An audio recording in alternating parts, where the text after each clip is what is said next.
Students, welcome to my YouTube channel. अभी तक हमने जितना भी अपना सिलेबस किया, जितने भी सर्किट्स को सोल्व किया है, वो हमने किस मेथड को, बहुत सारे मेथड्स यूज़ किए हैं हमने। सबसे पहले अगर हमने किसी भी सर्किट को हमने सोल्व किया, करंट मान लो फाइंड आउट करना था, वोल्टेज फाइंड आउट करनी थी, या रेजिस्टेंस की वैल्यू फाइंड आउट करनी थी, तो ओम्स लॉ को यूज़ किया था सबसे पहले।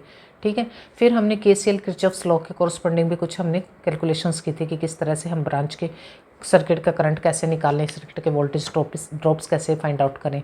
फिर हमने थ्योरम्स पे भी काम किया है कि सर्किट को किस तरह से मिनिमाइज़ करके हम अपने को कम्पैक्ट करें, रेजिस्टेंस कोई सीरीज़ में कोई पैरेलल में।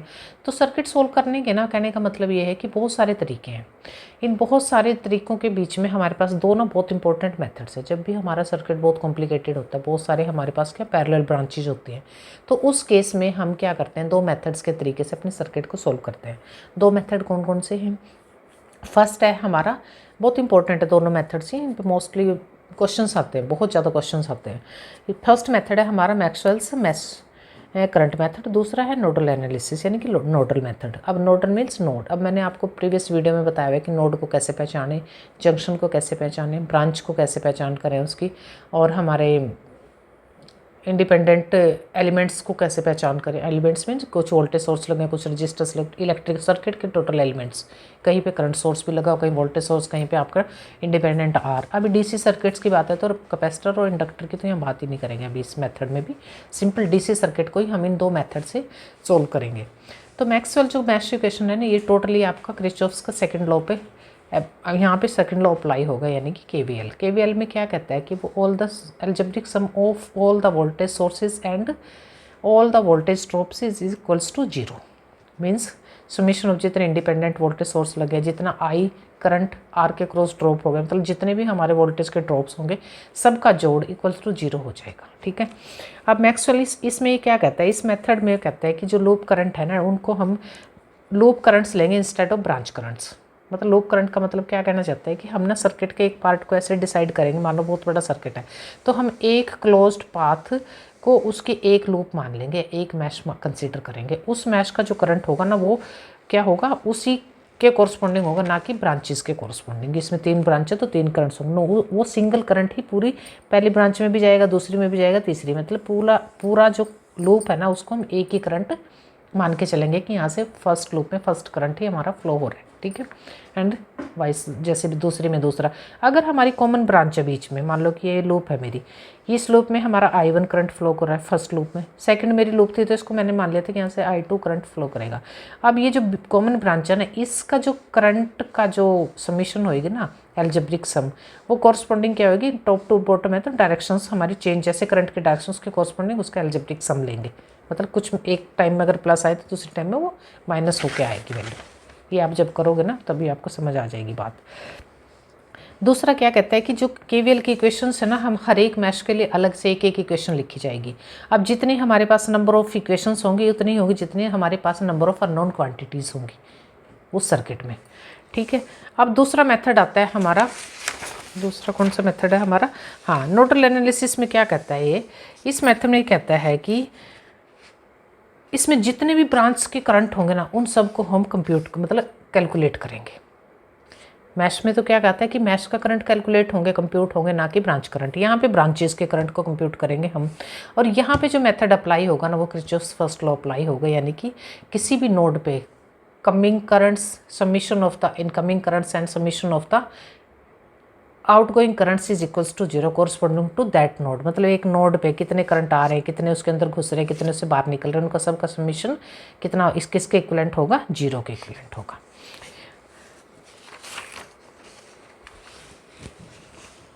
अभी इसका जो नोडल मेथड का ना एक फार्मूला है, जितने हमारे पास जंक्शंस होंगे, जंक्शंस मीन कि नोड ही है, जंक्शन भी एक, लेकिन यहाँ पे कितने सारे एलिमेंट्स कनेक्ट होने चाहिए, ब्रांचेस, इस पे जब 2 और मोर, तो इसमें होने चाहिए नोड में, जंक्शन में क्या 3 या 3 से ज़्यादा, कम नहीं। 2 वाले को हम क्या कहेंगे, नोड है, 3 है तो उसको हम मान लेंगे कि जंक्शन है। वो नोड भी है और जंक्शन भी है, दोनों है ना, क्योंकि नोड क्या होता है, जहाँ पे 2 एलिमेंट्स आपके कनेक्ट हुए और जंक्शन 2 या 2 से ज़्यादा, जंक्शन क्या 3 और 3 से ज़्यादा, मतलब जो जंक्शन होते हैं ना वो नोड भी होगा और जंक्शन भी होगा। तो इसकी जो इक्वेशंस बनेंगी, जितने भी हमारे जंक्शन दो नोड की जो इक्वेशंस बननी है ना, हमारा नंबर ऑफ इक्वेशंस कितनी आएंगी। मान लो सर्किट में ना मेरे 3 जंक्शंस बनते हैं, तो इक्वेशन कितनी आएगी 3 - 1, यानी कि 2 इक्वेशंस बननी है। अगर हमारे 4 जंक्शंस बनते, बहुत बड़ा ही कोई सर्किट है, तो वहाँ पे हमारी इक्वेशंस बनेंगी -1 यानी कि 3। ओके, अब हम एक एक्सपेरिमेंट से इसको सॉल्व भी करेंगे। चलो, आपको थोड़ा सा मैं रिकॉल करूँगी कि नोड क्या होता है, जंक्शन क्या होता है, ब्रांच क्या होती है। 3 चीज़ बहुत इंपॉर्टेंट है, ये हमें आइडेंटिफाई करना आना चाहिए कि हमारे सर्किट में कितने तो नोड हैं, कितने हमारे जंक्शंस हैं, कितनी हमारी ब्रांचेस हैं। ठीक है, नोड क्या होता है? नोड होता है it is an equipotential point eight विच 2 और मोर सर्किट एलिमेंट्स आर जॉइंट। वो पॉइंट होता है जहाँ 2 या 2 से ज़्यादा सर्किट के एलिमेंट्स आके जुड़े। ठीक है, 2 भी जुड़े तो भी वो नोड कंसीडर होगा। जंक्शन क्या होता है? जहाँ पे 3 या 3 से ज़्यादा एलिमेंट्स कनेक्ट होते हैं जिस पॉइंट पे, उसको हम मानेंगे जंक्शन, उसको नोड नहीं कह सकते। हम नोड किसको कहेंगे? जहाँ कम से कम 2 एलिमेंट्स तो कनेक्ट हों, 2 आपके एलिमेंट्स सर्किट के, चाहे वोल्टेज हो चाहे आपका एक आर हो, कुछ भी 2 एलिमेंट्स कम से कम हों। ब्रांच क्या होंगी? ब्रांच वो पाथ होता है एक जंक्शन से दूसरे जंक्शन के बीच में जितना पाथ होगा ना, उसको हम नाम देते हैं ब्रांच का। अब मैंने एक एक्सपेरिमेंट के तौर पे ये छोटा सा क्या किया है, एक इस सर्किट को, इस एग्जांपल को हम सोल्व करेंगे। इसमें क्या पूछ रहा है कि in the given circuit identify करेंगे हम सर्किट में कितने तो एलिमेंट्स हैं, कितने नोड्स हैं, कितने जंक्शन पॉइंट्स हैं, कितनी ब्रांचेज हैं और कितने लूप या मैसेज बनेंगे इस सर्किट में गिवन में। यहाँ पे मैंने इस सर्किट के कुछ पॉइंट्स को नाम दे दिया है। पॉइंट्स मतलब कि जहाँ पे इसको नोड है कि जंक्शन है, ये तो हम अभी आइडेंटिफाई, जैसे ABCD, मैंने कुछ पॉइंट्स को क्या कर दिया है, अल्फ़ाबेटिकली कुछ नाम दे दिया है। ओके, अब हमारे पास ना सर्किट में तब सबसे पहले हम ना अपने आइडेंटिफाई करेंगे कि कितने एलिमेंट्स हैं। अब इन एलिमेंट्स को भी ना हम गिनना शुरू करेंगे। यहाँ से शुरू कर दो, इसको नाम दे दो R1 का, स्मॉल लेटर से रिप्रेजेंट कर लो फिलहाल R1। यहाँ से चलेंगे, पूरा सर्किट घूमो, पहले इसको नाम दे दो 2, इसको दे दो 3, 4, 5। अच्छा जी, 5 हो गया, इसको R6 नाम दे लो, ये हो गया आपका 7, 8 और ये हो गया R9। ठीक है, ये अपनी मर्जी से हमने क्या किया, हर एक R को, रजिस्टर को हमने यहाँ पे एक वैल्यू दे दी, मतलब नाम दे दिया कि R1 है, 2 एंड 3। इसमें कोई बड़ी बात नहीं थी। अब हमें सबसे पहले तो अपने सर्किट्स में एलिमेंट काउंट करने। अब सॉल्यूशन यहाँ पे शुरू करते हैं। जब तक हमें ये चीज़ आइडेंटिफाई करनी नहीं आएगा ना, तो हम न्यूमेरिकल उसको, वैल्यूज़ को या जंक्शंस को आइडेंटिफाई करने में हमेशा गलती करते हैं। सबसे पहले हमें इसकी थोड़ी सी प्रैक्टिस करनी है, 1-2 न्यूमेरिकल इस तरह के करने हैं। इसको सॉल्यूशन शुरू करेंगे हम। सबसे पहले इसने क्या पूछा कि एलिमेंट्स कितने, एलिमेंट्स गिनो। एलिमेंट्स में आपके जितने वोल्टेज सोर्सेज लगे हुए, जितने रजिस्टर्स लगे हुए, सबको काउंट करना है। अब यहाँ से शुरू हो जाए A पॉइंट से, 1, दूसरा वोल्टेज सर 2, 3, 4, 5, 6, 7, 8, 9, 10, 11 और एक ये 12। कितने वोल्टेज सोर्सेज, मतलब कि देखो R मेरा लास्ट 9 था ना, 9 तो मेरे R हैं, और वोल्टेज सोर्सेज मेरे कितने हैं, 3, V1, V2 and V3। Total elements कितने हो गए? सॉल्यूशन में क्या आएगा, the total circuit elements are कितने हैं, इक्वल्स टू 9 और 3 12। अब चलेंगे अपना दूसरा, ये हमारा फर्स्ट पॉइंट, फर्स्ट जो था सॉल्यूशन हो चुका है, फर्स्ट वाला पॉइंट जिसने पूछ रखा है। अब ये कह रहा है कि नोड्स कितने हैं। अब हमें एक अपने देखने हैं कि इसमें नोड कितने हैं। नोड वो पॉइंट होगा जहाँ पे 2 एलिमेंट्स कम से कम कनेक्टेड हों। ठीक है, आराम से आप A, B, C, D, E, F, H और I, ये तो आराम से दिख ही रहे हैं, 2 और 2 से ज़्यादा वाले, ये तो नोड है। कितने हो गए, 1, 2, 3, 4, 5, 6, 7, 8। 8 नोड तो क्लियरली आप हर कोई बच्चा पहचान लेगा कि 8 है नोड्स। लेकिन इस सर्किट में जो नोड्स हैं ना, टोटल 10 है। 10 कैसे हैं, देखिए यहाँ पे जो ये वोल्टेज सोर्स है ना, इधर तो R कनेक्टेड है, यहाँ पे एक वोल्टेज सोर्स है इस वायर में, तो ये बीच में जो मैंने पॉइंट दिखाया ना जी, ये भी एक अलग से नोड कंसीडर होगा आपका, जिस पे 2 या 2 से ज़्यादा सर्किट एलिमेंट कनेक्ट है। एक साइड तो वोल्टेज सोर्स है, एक साइड आ रहा है, तो यहाँ पे जो मैंने पॉइंट दिया ना जी, एक नोड ये है मेरा, इसको नोड कंसीडर नहीं कर सकते, क्योंकि यहाँ पे भी ये नोड A था, I था, ये तो सिंगल सोर्स है ना, इस ये A के साथ भी कैलकुलेट कंसीडर होगा, ये वोल्टेज सोर्स, और ये R1 ए के साथ भी ये वोल्टेज सोर्स। अभी जब आई नोड लेंगे ना हम, आई के साथ ये वोल्टेज सोर्स तब भी कंसीडर होगा, इसके साथ भी। तो यहाँ पे अलग से कोई पॉइंट बनता ही नहीं मेरा कि यहाँ पे हमारे नोड कौन कौन से बनेंगे अलग से, जो हिडन नोड्स हैं, जो कि स्टूडेंट्स क्या टीचर्स को भी कंफ्यूज कर देते हैं कि कौन से को हम नोड कैसे इनको कंसीडर करें। बहुत सारी बुक्स में अलग अलग तरीके से दिया हुआ है। लेकिन देखिए अब यहाँ पे मेरा एक नया नोड बन गया। अब यहाँ पे भी ये पॉइंट देखें आप, इसको मैंने नाम दिया जे का। इस पॉइंट पे भी एक साइड तो मेरा R2 कनेक्टेड है, दूसरी साइड मेरा वोल्टेज कनेक्टेड है, यानी कि एक और मेरा नया नोड आ गया। अब अपने टोटल नोड्स को हम क्या करेंगे, दोबारा से काउंट करेंगे। कितने हैं नोड, 1 2 3 4 5 6 7 8 9 और एक 10, यानी कि the total number of nodes, इनके नाम भी लिख लेंगे। The total number of nodes are 10 हैं। अब वो 10 कौन कौन से हैं ये भी हमें पता होना चाहिए। नंबर 1 तो ए है, A, B, C, D, E, F, H, I। अच्छा जी, दो नोड जो हमारे हिडन थे, एक तो मेरा है ये G और दूसरा है ये J स्मॉल। ठीक है, गॉट इट, इतना समझ आ गया। अब चलें अपने तीसरा पॉइंट में। तीसरे पे वो क्या पूछ रहे हैं कि जंक्शंस बताइए कितने हैं। अब जंक्शंस को काउंट करना कोई मुश्किल काम नहीं है, जहाँ पे 3 और 3 से ज़्यादा ब्रांचेज आपके कनेक्ट हो रहे हैं सर्किट के एलिमेंट। देखिए ये पॉइंट जो बी है सीधा सीधा दिख रहे हैं, 4 कनेक्टेड है, इधर वोल्टेज, इधर आर, इधर आर, इधर आर, एक तो ये जंक्शन हो गया। अब फिर 3 वाला कौन सा, ये पॉइंट हमारा जंक्शन है ई, इस पे 3 ब्रांचेज मतलब 3 निकल रहे हैं एलिमेंट्स, 3 आर कनेक्टेड है इस पॉइंट पे। ये एच भी हमारा एक जंक्शन है, यहाँ भी 3 हमारे कनेक्टेड है। ठीक है, ये भी बहुत आसान है इसको आइडेंटिफाई करना। तो जंक्शंस कितने हुए टोटल,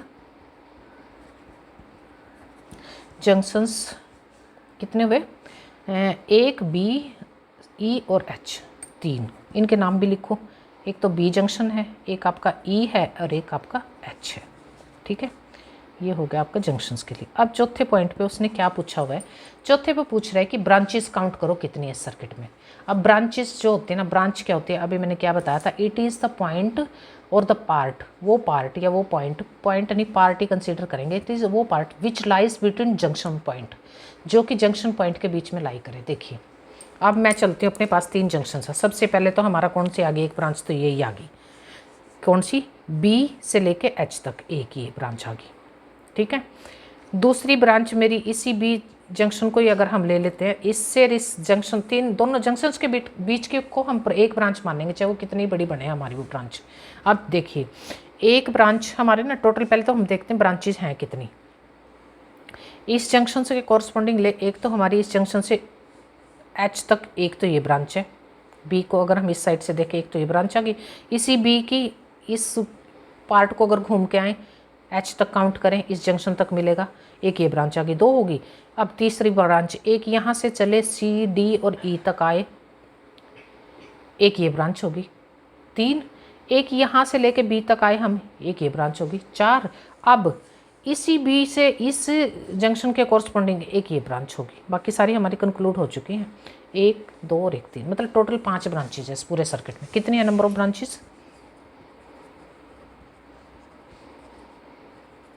ब्रांचेज नहीं चल रही, ब्रांचेज हैं हमारे टोटल